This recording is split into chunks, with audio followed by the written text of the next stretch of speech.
thank you very much for the interview. First of all, maybe as a first step, could you shortly present yourself and your organization? Because since we're making this interview for Georgian audience, not everyone might know who you are and what your organization does. So I'm Alex Cobham. I'm the Chief Executive of the Tax Justice Network. We were established in 2003, so we're nearly 20 years old now. And we're basically the think tank end of the spectrum of what is now a global movement for tax justice, pushing for, on the one hand, progressive taxation to curb inequalities and to protect human rights, but also at the international level to end the damage that tax havens do through corporate and individual tax abuse. And speaking of the scope of your organization, I was thinking of what sources your organization works on. I mean, are they official documents? Are they leaks? What kind of information is it? We do a certain amount of work supporting journalists who work on offshore leaks, and we're often kind of the people that journalists will come and talk to ask about what they've found. We do a certain amount of journalist training, but actually most of our work is using public data and pushing for more data to be in the public domain. So data about, for example, the profit-shifting behaviour of multinational companies. There's now an OECD standard that requires country-by-country reporting, which is a Tax Justice Network proposal from about 20 years ago, that now is a requirement. But that data is still only private to tax authorities. We need more of it in the public domain so the public can actually see, what's happening. But from the data that does come in the public domain, we're able to establish estimates of the extent to which different countries lose tax revenue, for example. I would like to ask you about the recent developments in this international tax, we can say reforms. I mean, these recent reforms on minimum tax rates on corporations that were initiated by the US President Joe Biden. I mean, what does it stand, and is it really good enough, and is it really high enough? And also with this, maybe the second question would be are those just discourses, or will they be implemented for real? Good questions. So in terms of the reform process, where we are, we shouldn't give the Biden administration too much credit in the sense that this process began in January 2019. And so there's been 2 years of negotiations before the Biden administration comes to power. What they have done, though, is bring a new injection of ambition, and that has been important because the reform process was supposed to deliver by the end of 2020, and it had really lost a lot of energy. In terms of what's in the process, there's two parts.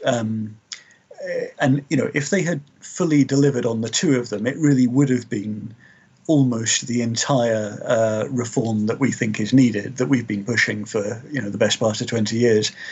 As it is, one of those elements has become very, very limited, and the other, the minimum tax, has more possibility but is still problematic. So the two elements are these. What they call Pillar 1 is the element that deals with, in a sense, the fact that the current rules are basically broken. So the current international tax rules go back to the 1920s and 1930s, when the League of Nations was responsible for this. And multinational companies at that point in time were very simple. They only operated in a few countries, and normally that would have been the imperial capital, the metropolis, and one or two colonies. So it was quite a simple business to work out how much profit should be taxed at each end, if you like. And what they relied on was something called arm's length pricing.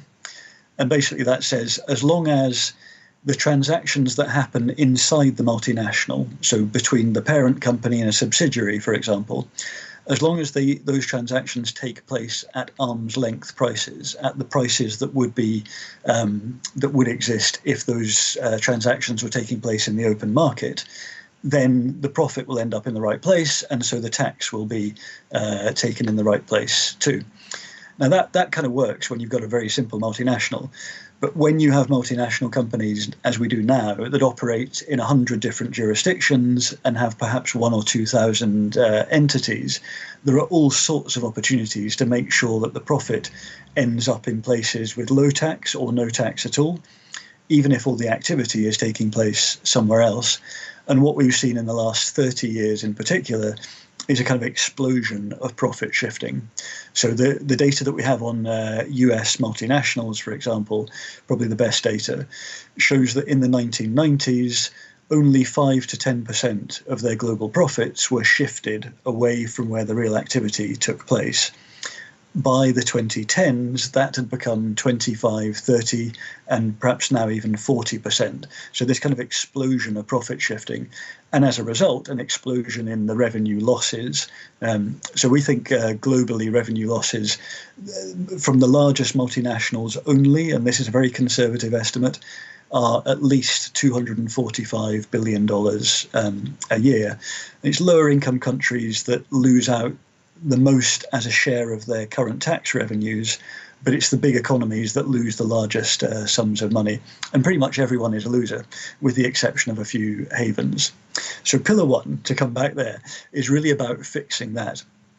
And one of the original proposals from the G24 group of lower income countries was to say, we will simply take all of the profits of all multinationals and say, instead of using arm's length pricing, these should just be allocated to the countries where the real activity is, where the employment of the multinationals is and where their sales take place.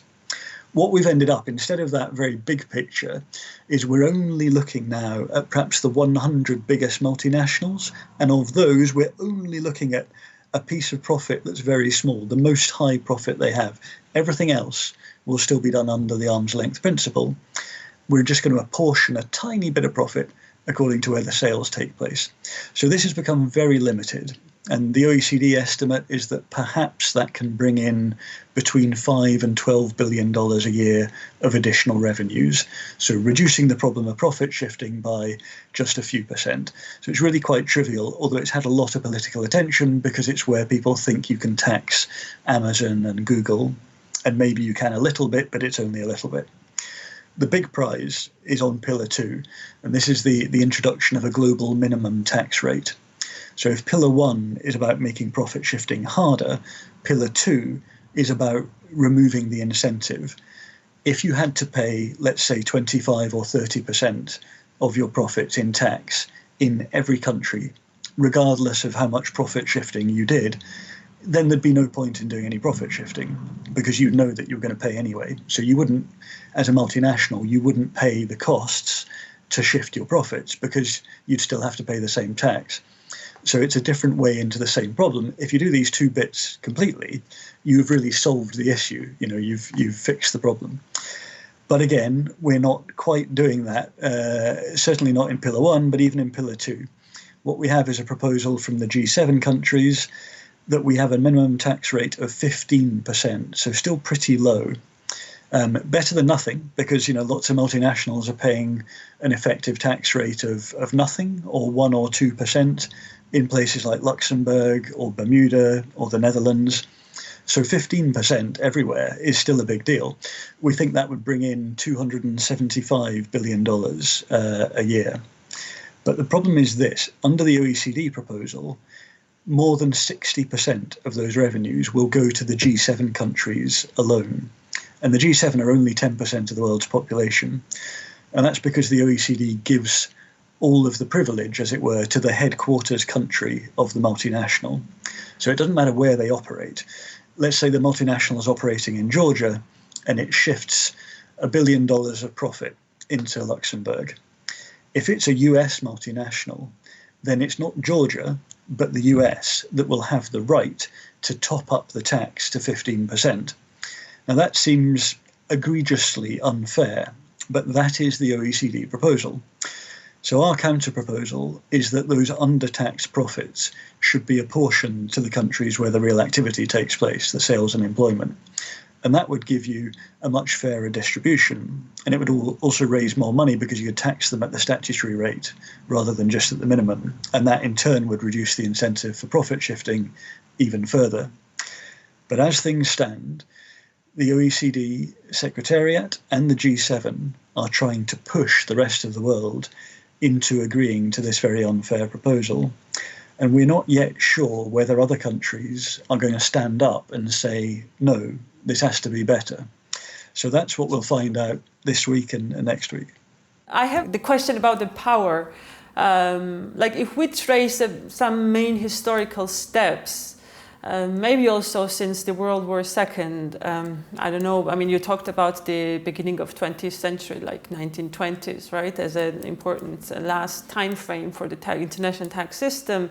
How come we came to this current situation during which financial actors and corporations seem to be stronger than the state? This is the question that underlies everything.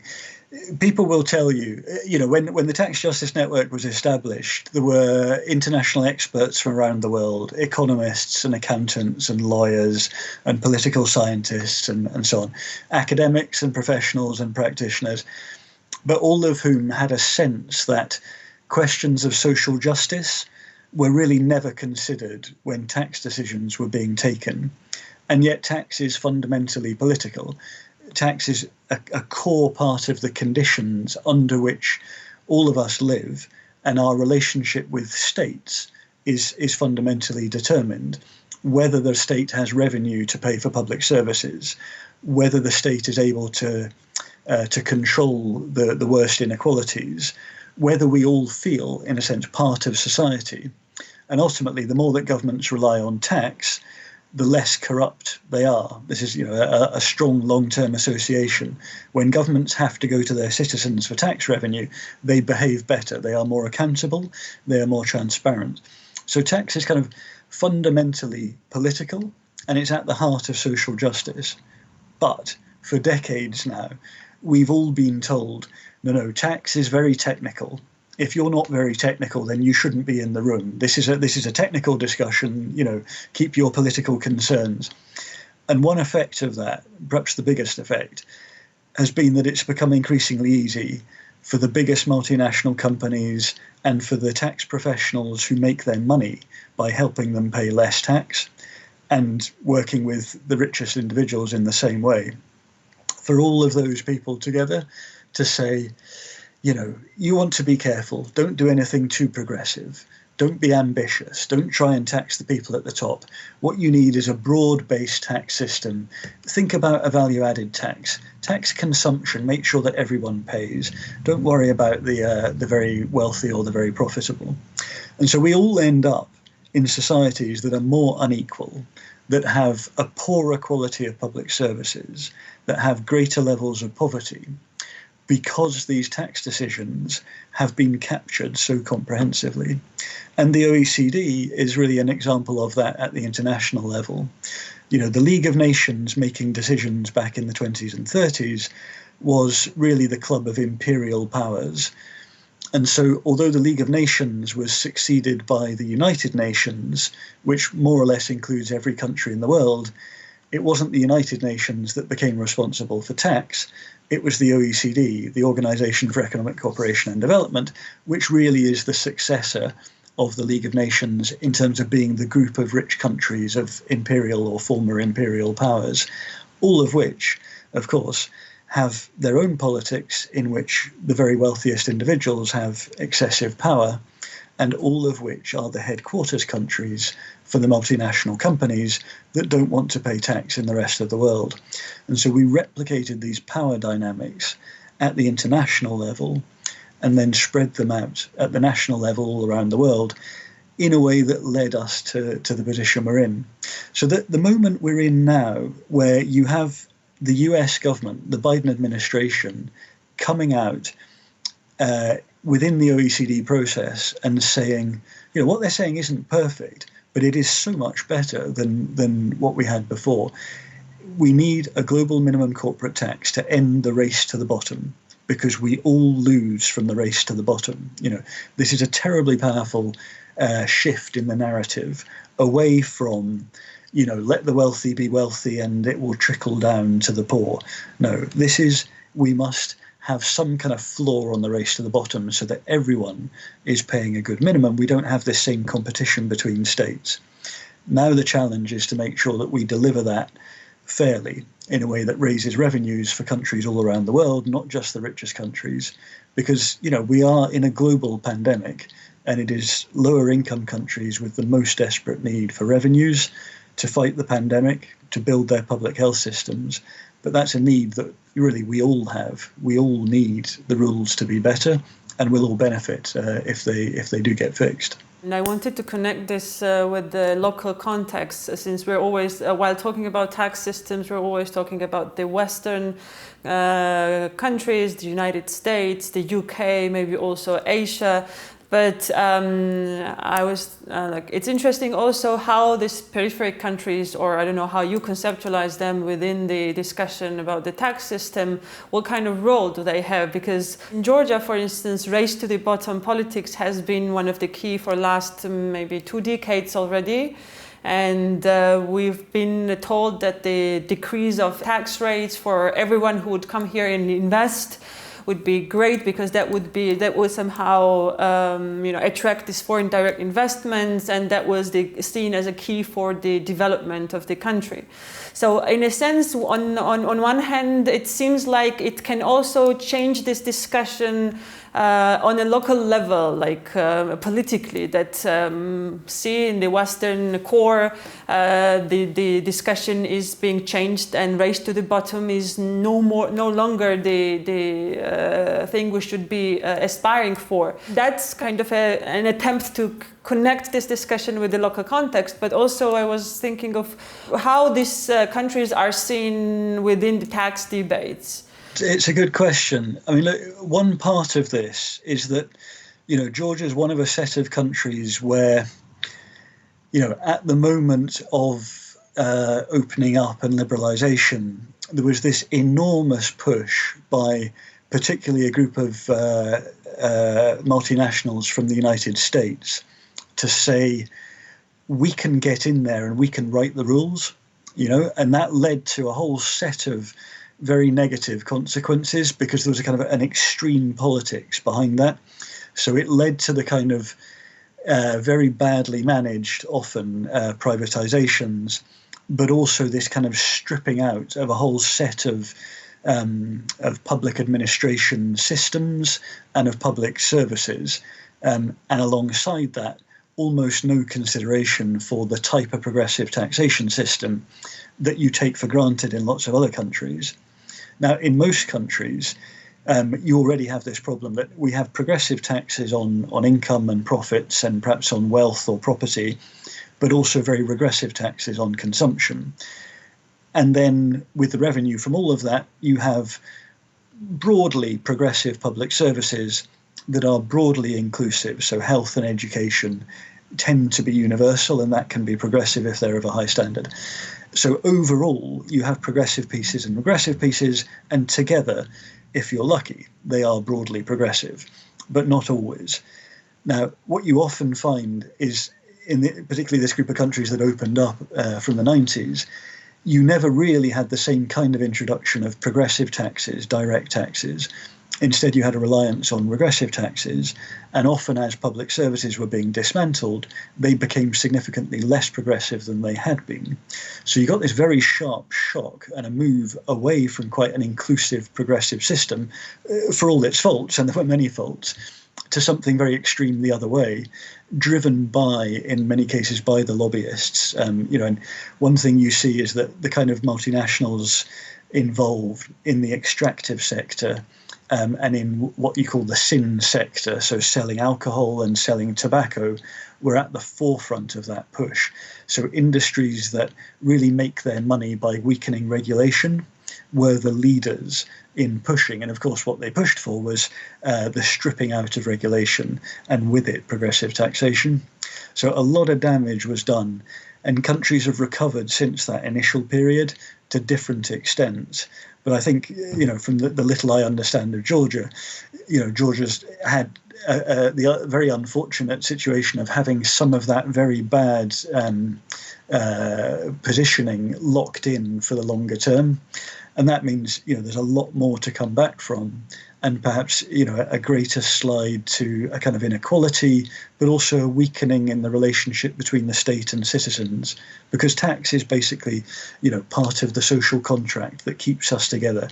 We pay taxes, we don't always like it, but that gives us the right and the desire to demand that our governments are accountable to us for how they spend that tax. If we're paying taxes, direct taxes on our incomes and our profits, that relationship is much stronger because those are the taxes that are most visible.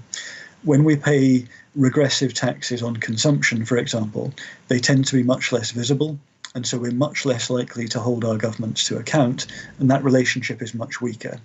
And so we end up with governments that are more likely to be corrupt, less likely to be responsive, and so on. It's tempting sometimes just to think tax is very technical and it doesn't really matter, but it's fundamentally political. It's about our whole kind of social existence, and the choices we make on tax have ramifications all through the broader society that sometimes we're not fully aware of, but they're very powerful. What would be your vision about the best tax system, like apart from what your organization does, like fighting for less bad international tax system? What's your ideal vision of this international system? And with that also, which institution should endorse that? You talked about the OECD, the League of Nations, and its successor, the United Nations. Which one should be the organization that would endorse this kind of ideal system? I think I want to say quite strongly that there is no ideal system. Because tax is political, it has to be specific to the politics of the country. So different groups of citizens will make different choices about the degree of inequality that they want to tolerate, about the level of poverty, about the degree to which they want to protect the environment and the climate for future generations. And all of those decisions have to be made nationally. They have to be in the power of citizens. But I think there's a set of things that we can say about broadly what is good practice, or at least creates the potential for citizens to make those choices. Because at the minute, a lot of the problem is that citizens really can't make those choices. It's very difficult to pursue a highly progressive tax system, for example, if you can't tax the wealthiest because they keep their assets and their income streams anonymously through Luxembourg or Bermuda or the Cayman Islands. It's very difficult to tax the biggest multinationals on a level playing field with small domestic businesses, because multinationals will shift their profits out, and that gives them an unfair advantage over the domestic businesses that are actually much more important for employment and for the national economy. So you need to be able to deal with these international problems to give back the power, to give the tax freedom and sovereignty to citizens to take the choices that they then wish to pursue. Within that, though, those national choices, what we have seen over perhaps 4 decades now is a kind of a tax consensus, which is not a consensus, but pushed as a consensus by the International Monetary Fund and the World Bank, and to a degree by the OECD. And that says, especially for lower income countries, it says, look, direct taxation, progressive taxation, that's a bit difficult. Don't bother pushing too hard on that. Consumption taxes, really good. Make sure you capture everyone. Let's have value-added taxes. Let's tax have excise taxes and so on, and that captures it. Even if it's regressive, no, don't worry. You can have some progressive spending, and that will make it okay. Now, of course, the effect of this, if you do that in a high-income country that already has a reasonably functional system of direct taxes, that's it can be kind of within a reasonable bound.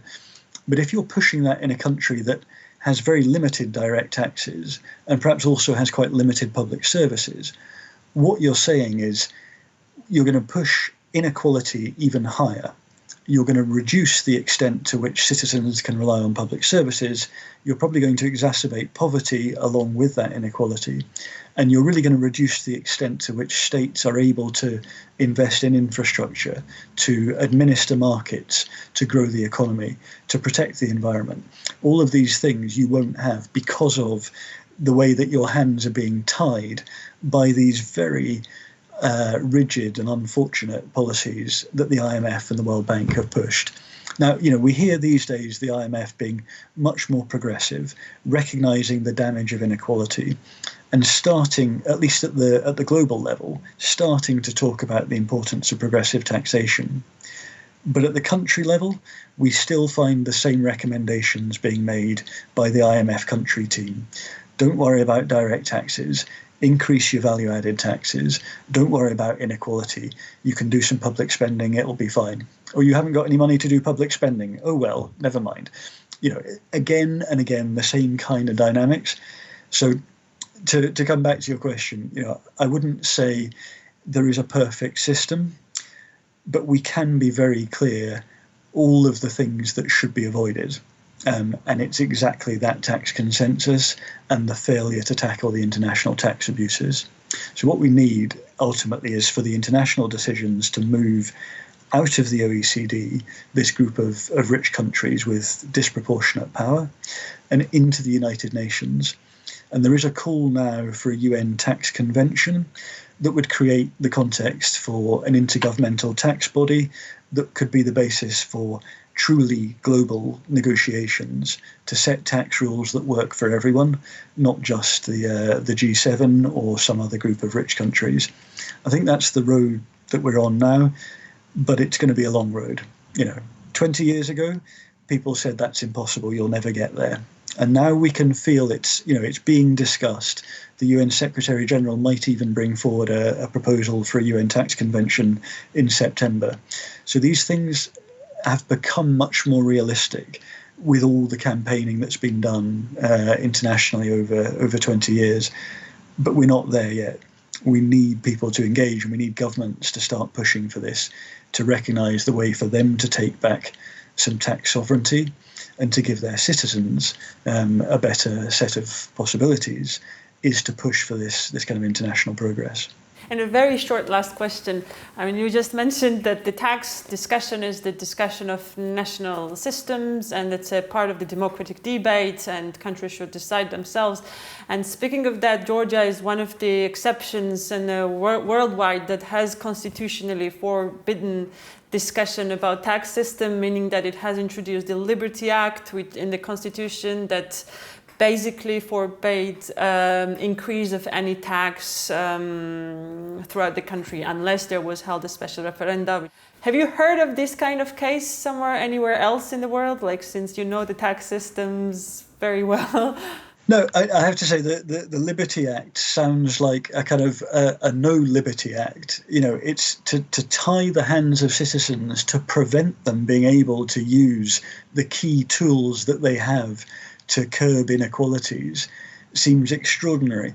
But, in this context of the type of lobbying that was done, since the 1990s, perhaps less surprising. It's, this is kind of the dream of a very extreme type of, I would say, particularly North American libertarian, to make it impossible to tax the wealthy, in effect, and the highest income households, thinking perhaps that might be good for the world, but certainly knowing it will be good for those very wealthy people, and maybe not caring very much about all of the damage that does to everyone else. I would very much hope that there is space and an appetite within Georgian politics to really unpick that very damaging act as soon as possible, because it just seems a completely unhelpful restriction on the tax freedom and the political freedom of Georgian citizens. Thank you very much. My pleasure.